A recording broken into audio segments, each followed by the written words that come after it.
take portions of your food at certain times of the day. When you feel how the poor feel, and since they have no food or water, Ramadan is a month in which we fast to come closer to Allah. Feel what the poor feels and how you can control your mind and body. It's the month when the Quran was passed down to Prophet Muhammad sallallahu alaihi wasallam.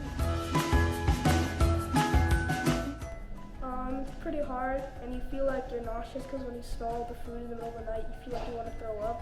He's also really cranky, and he never wakes up. I sometimes stay in the masjid to tahajjud and eat suhoor, but I sometimes go to sleep and then eat suhoor in the morning. Iftar is when you eat after sunset and you break your fast. Before like iftar and like maghrib, we like right before like we just make dua and then like I just finish up like how many more Quran pages I need to do. My mom is she's cooking the food, so I help her, and she asks me to take out some yogurt and make salad and fruit, so I make it. My mom, she cooked like this different kind of soup, and it's not chicken soup, but it's with chicken, but it has something else with it. With noodles? Yeah. My favorite food is Asian Afghan food. We have a lot of different foods like samosas, spring rolls, eggs, fruit salad. Our first day of fasting this year was a lot different than before because we fasted during school for the first time, and it was pretty hard seeing everyone at lunch and like in our classes eating while we were there just sitting. When I fasted, it wasn't hard when people were eating lunch because it was not hard, and like I don't think about the water. I kept like almost grabbing stuff because and then I kept thinking about it. Oh, I'm fasting, I can't eat that. I fasted for a half a day, but then when everybody ate in front of my face, I ate. It was First day really hard. it was difficult, but the thing is, like after a while, you get like tired and drowsy, like especially when you're that young, so you fall asleep most of the day, wake up later on. Oh, it's harsh. It's harsh not being mean, especially when they do that dumb stuff that you just have to say something mean to. It's like, you're gonna say in that corner, I'm gonna go upstairs. Oh, there's more patient than what I usually put in. We learn patience from Tarawih because it takes time, like how the Imam takes time to recite all the verses, and you need to have patience to pray.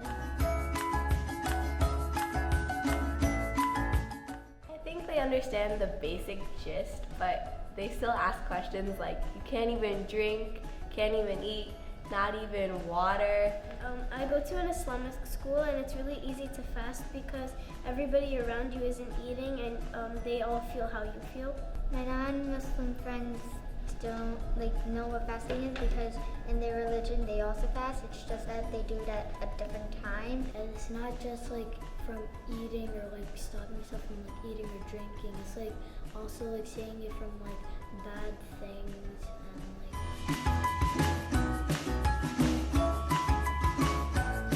Like when my mom takes me after iftar to like the store and buys me candy. All the food, because since everyone's so hungry, we always make really good food, and a lot of it. Usually on a daily basis, we go to this center down in Kearney, and because my uncle opened it up, and we usually go there to break our fast, to have iftar, Salah, Maghrib, Isha, and Tarawih. Because you're spending with your family and you're eating with them. It's very nice to get close, especially at the center because Around like all other Muslims. I help my dad bring the food to the women's section so they can eat too. Grandpa, it was almost about to start Saudi, and then yogurt, and then he ate it, and then he forgot. He forgot it was Ramadan, so then he ate it, and yeah. Last year, our dad accidentally drank a glass of water and then he spit it out all over the kitchen, which was like really gross. One time I was fasting for a half a day, and then I broke my fast with the Pringle. Read the Quran every day because you get double the amount of reward and to get closer to God. Well, we have to control ourselves because you feel how the poor feel. Ramadan's like a month that you should forgive people because people make mistakes. They're human beings. You get more chances to like give money to the poor, and then you get more hasanats for it. So then people get like more like into it. So then there's like, oh, I have like a bigger reward for it. Me and my sister gave money to charity. I gave $142. I gave $70, $40. I got from my uncle right in front of me. I think it's spending time with family because I feel like we bond a lot over Ramadan since we don't really see our friends from school. Ramadan does something important. It tells us how those who are less fortunate than us feel when they have like no food for like days on end, when we barely we only go from Maghrib from Fajr to Maghrib, when they go days on end without food or water. And it just shows us how grateful we are, and it reminds us how grateful we are to have these blessings from Allah.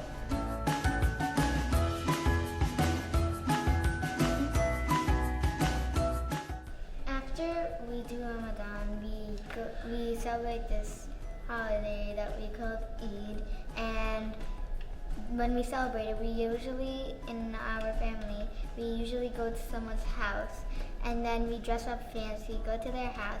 Then when the time comes, we sit on the ground, and everyone gives money and to the kids, and then sometimes this happens, not all the time, but we get like a little piñata that we get a hit, and we get candy out of there. Eid is basically time when like the month is over for fasting, and then you get like all these money, and then you go to the masjid, which is basically like prayer house, where you like sit there for like 2 hours. They're saying stuff, and then after that you celebrate. During Eid, we would get together as a family, go over each other's house. You know, everybody, since like there's 3 whole days to celebrate, everybody would take turns going to each other's family, going to each other's houses. We'd have parties at each other's houses. On Eid, my mom puts me henna on my hand,